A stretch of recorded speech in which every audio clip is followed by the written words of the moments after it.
Halika kayo dito. Makinig kayo.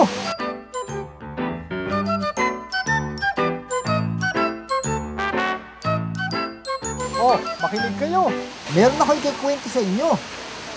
Ang istorya ng magkaibigang Hipon at Biya. Nilimbag ito ng Adarna House, ginuhit ni Joan De Leon mula sa kwento ni Carla Pasis. Oh, simulan na natin.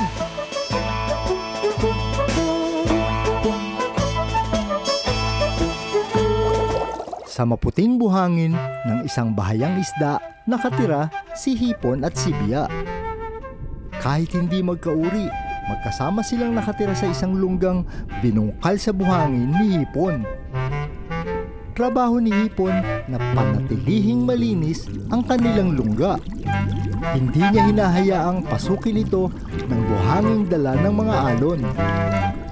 Kanya ring sinisigurado na kumakain ng maayos si Biya. Si Biya naman, mahigpit na binabantayan ng lungga mula sa mga nais mga abala. Kanya ring tinitiyak na ligtas si Hipon mula sa malalakit gutom na isda na sarap sa manipis nitong balat. Kapag bumabagyo, hinaharangan ni Hipon ng bato ang bungad ng lungga. Ganitong panahon nang magsimula ang kanilang alitan. Ilang araw na ring bumabagyo at pagod na si Hipon sa pagtutulak ng buhanging pumapasok sa kanilang lungga. Huwag ka nga lumangoy lang dyan. Kumilos ka naman dyan. Sigaw ng pagod na si Hipon. Ano namang magagawa ko? Sagot ni Biya. Wala namang makakapasok sa lungga para tayo'y kainin. Alam ni Hipon na tama si Biya. Pero bakit kailangang siya lang ang laging magtrabaho?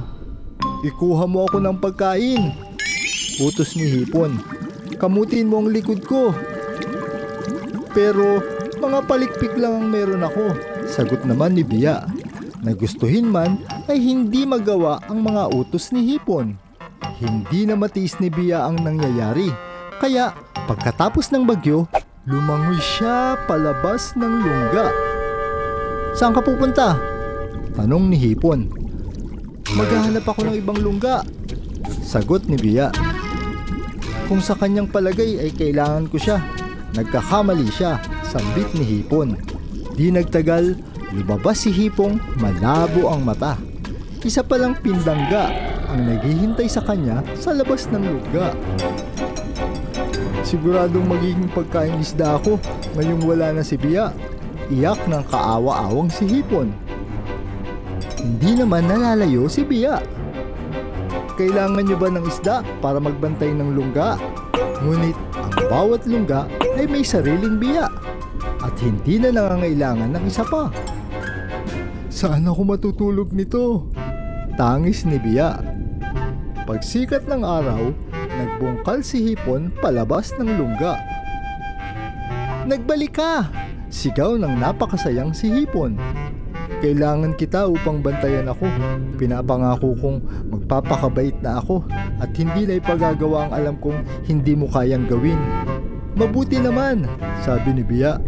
Kailangan naman kita para ihanap ako ng pagkain at para ipagbungkal ako ng bahay. Kaya't magkasamang namuhay sina Hipon at Biya sa isang lunggang binungkal ni Hipon. At sila'y masaya sa ganitong pamumuhay. Oh, mga kulilits, anong natutunan ninyo sa istorya ni Hipon at ni Biya? Ako po yung nagtutulungan, yung para matapos na po yung trabaho. Dapat po hindi magsisihan. Ang tunay na magkaibigan, magkasama hanggang sa huli! Kayo mga bata, may natutunan din ba kayo?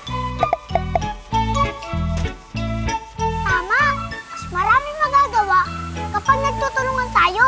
Di ba mga kalilits?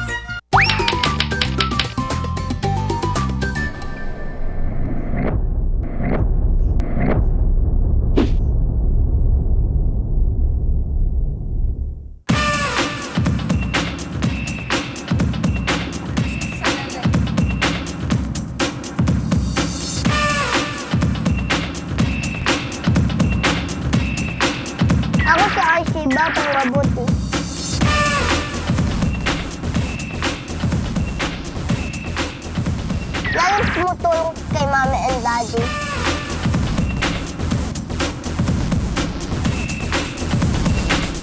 Nakakulilits kapag nasa bahay ko ng laptop.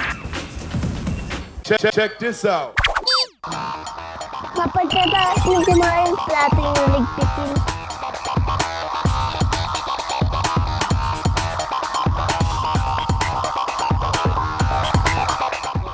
Kapag gising niyo sa umaga, ayusin niyo ang inyong kama.